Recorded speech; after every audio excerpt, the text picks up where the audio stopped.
Watch that light fade. It goes fast once it hits the tree line, doesn't it? It does. Seems like it hangs there for an hour, just gold, and then blink. It's purple. It's the best part of the day, though. The forgiving hour. Yeah, the forgiving hour. Hides the dust on the railing. Hides the weeds in the yard I didn't get to. Everything just softens up a bit. I like that. We could use a bit of softening tonight, I think. You know, usually when we sit down to do one of these deep dives for you all listening, I've got a stack of papers in front of me. I've got charts and data and the latest trends, and we're usually running 100 miles an hour trying to make sense of the world. But tonight feels different. The stack is a lot smaller. It is. It's just one sheet of paper. Lyrics. A song called I'm Still Here by Ragged River Revival. And I'll be honest with you, and with everyone listening out there, I didn't pick this because it's topping the charts. I don't think it's a song you play at a party. No, this isn't a party song. Reading through this earlier today just struck me that this is a survival manual. That's exactly what it felt like to me. It doesn't feel like poetry written in a coffee shop. Yeah. It feels like a testimony scrawled on the back of an envelope by someone who just walked away from a wreck. Yeah. And that's what I want to do tonight. I don't want to critique the music. I want to unpack the survival mechanism inside these words. Yeah. Because there's a grit here that I think we're all looking for, whether we admit it or not. We're definitely looking for it, but we usually look for it in the wrong places. We look for the shiny version of survival, the victory lap. This song, this is about the mud. Let's get right into the mud then. The very first verse, he doesn't start with the sunrise. He starts with the dark. He says, I don't wake up every morning fearless. That stopped me cold. Why is that? Because of the expectation. Especially as you get older, or if you've been walking out your faith for a long time, or even just if you're a leader in your family or business, there is this silent pressure to have arrived. Right. The idea that you're supposed to be a finished product by now. Exactly. I think they call it the arrival fallacy. This belief that once you reach a certain benchmark, or once you've learned enough lessons or prayed enough prayers, the struggle just evaporates. You're supposed to be bulletproof. You're supposed to wake up ready to charge hell with a water pistol. But this writer, he just admits it right out of the gate. I don't wake up fearless. It's an act of rebellion, honestly, Yeah. to just say it. To say, I'm afraid, because the fear doesn't vanish just because you believe in something. Sometimes the fear is physical. It's the aches in your joints. It's the worry about the kids that wakes you up at 3 a.m. It's the economy. It's the sheer weight of being human. He follows that with some days the weight still shows.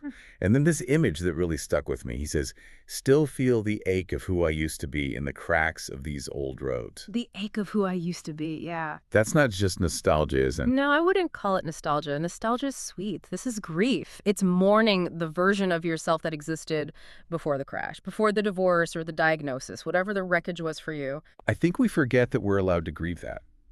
We really do. We absolutely forget. We think we just have to be grateful we survived. But you're allowed to miss the ignorance you used to have. You remember when the road was smooth. You remember when you didn't know how fragile everything was. There is a specific, sharp pain in walking down the same street you used to walk down, knowing you're a completely different person now. The road is the same.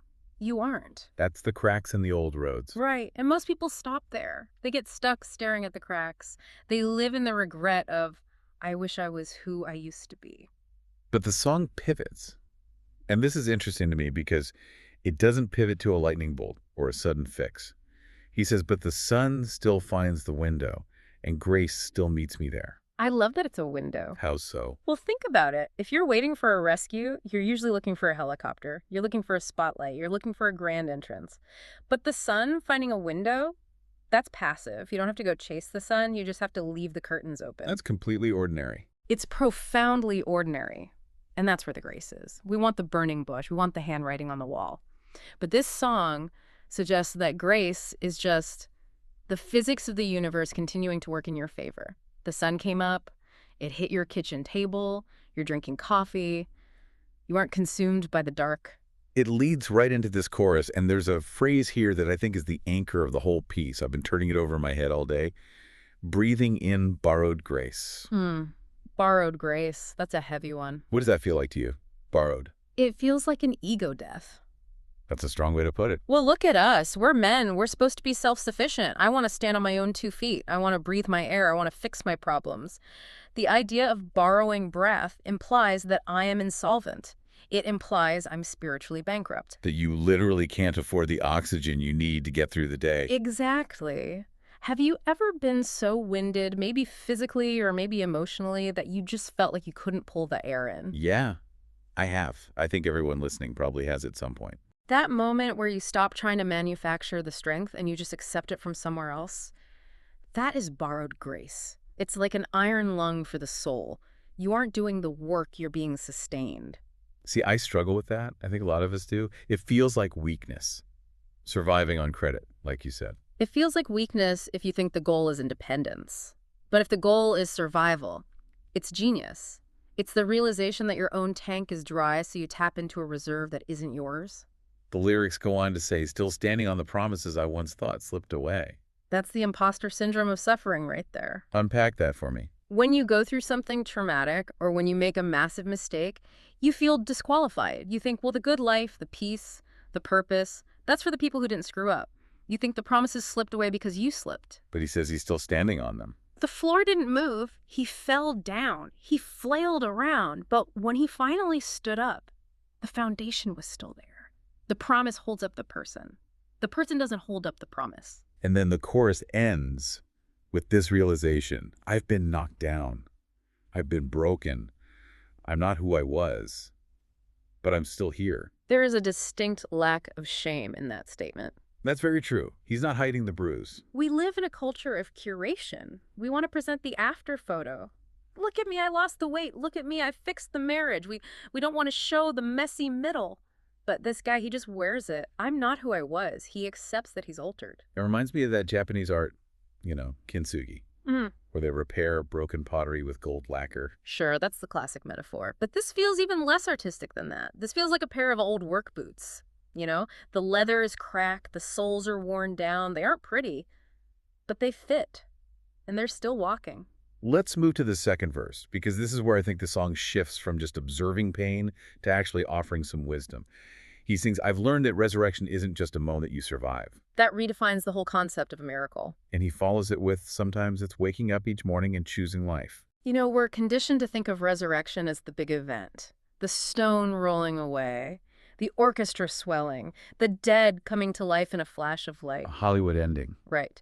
But ask anyone who has lost a spouse, or anyone recovering from addiction.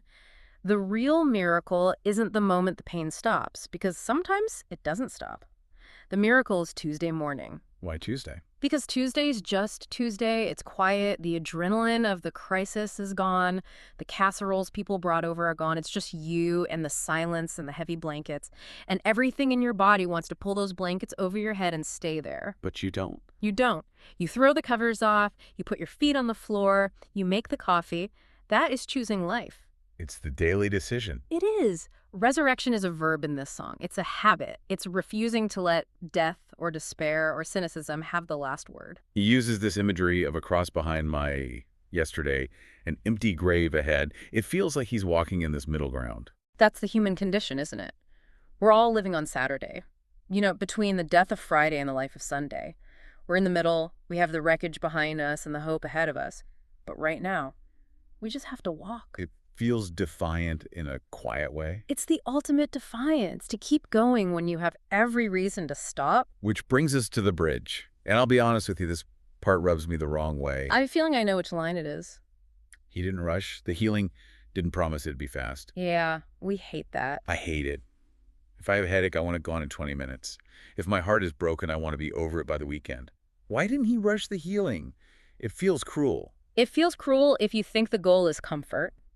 But if the goal is actual restoration, speed is the enemy.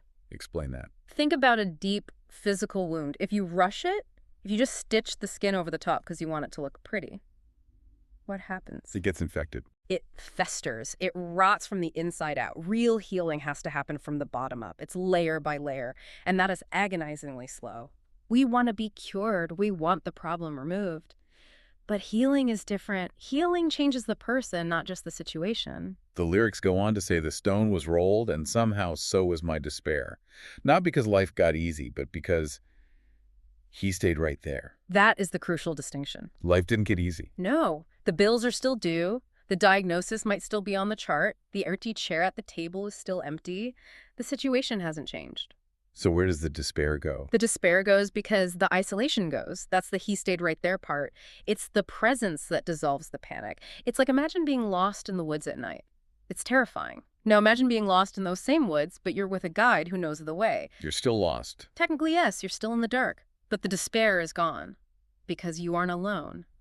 The song is saying that the antidote to despair isn't a change in circumstances, it's a change in company. That's a beautiful way to put it. It's not about an exit strategy, it's about a companion. Precisely. He walked beside me through the wreckage. He didn't airlift me out, he walked with me. That means he got muddy too. We get to this final chorus, and the tone seems to shift even more. It quiets down. The line is, I've learned that hope doesn't shout. Sometimes it just appears. I think that's my favorite line in the whole thing. Why is that? Because we have this blockbuster movie idea of hope. We think hope is Braveheart screaming on a horse. We think hope is a marching band coming down Main Street. But here, hope is quiet. Real hope, the kind that actually lasts at 3 a.m, doesn't shout. It's a whisper. It's just the quiet realization that you haven't given up yet. It's the sun finding the window again. It just appears. You look up and realize, hey, I think I can make it through today. That's it. That's the hope. He says, still trusting that tomorrow is held inside his name. And then I won't claim I've overcome it all, but by his grace, I'm still here. I won't claim I've overcome it all. That's humility. He's not selling a book on how I conquered life. He's admitting the battle is still ongoing. There are still things he hasn't overcome. There are still vices or fears or doubts. Right. But he is still here. That simple fact is the victory. And I think we need to hear that. Because we judge ourselves on the success. We judge ourselves on whether we fixed everything. This song says, grade yourself on survival. Did you stay? Yes. Then that counts. It reminds me of the second chorus where he says, held together by his hand. That links back to the borrowed grace. If you are a ceramic vase and you drop, you shatter. If you're held together, it implies that without those hands, you'd fall apart. You are currently in a state of being sustained. It's active. It's happening right now. It's the difference between being strong and being held. That's it. That's the whole song right there. The world tells you to be strong. This song tells you it's okay to be held. In fact, being held is the only way you make it. You know, hearing all this, it changes how I think about the scars we talked about earlier. The weight still shows. Do you think there's a danger in hiding those scars? Oh, absolutely. If you hide your scars, you isolate yourself. And you isolate everyone around you. How so? Because if I pretend I'm perfect and you're struggling, you feel alone. You think you're the only one failing. But if I show you my cracked roads, if I tell you about the nights I didn't think I'd make it, suddenly we're in this together. That's what this song is doing. It's showing the scars so the listener knows it's okay to have them. It creates a community of the broken. Which is the only real community there is. The perfect people, they're just pretending. The still here crowd, those are the ones I want to sit on the porch with. Yeah. I think that's why this hits so hard. It's not trying to sell me anything. It's just telling me the truth. And the truth is, we don't wake up fearless. And that's okay. The truth is, we need borrowed grace. And that's available. And the truth is, healing is slow. But the company is good. You know, looking out there now, the sun is fully gone. Just that deep blue left. Stars are coming out. Borrowed light. Exactly. It's a good time to just take a breath. A real one. Breathe in that borrowed grace. I think that's where we leave it for this deep dive. We don't need a top 3 takeaways list tonight.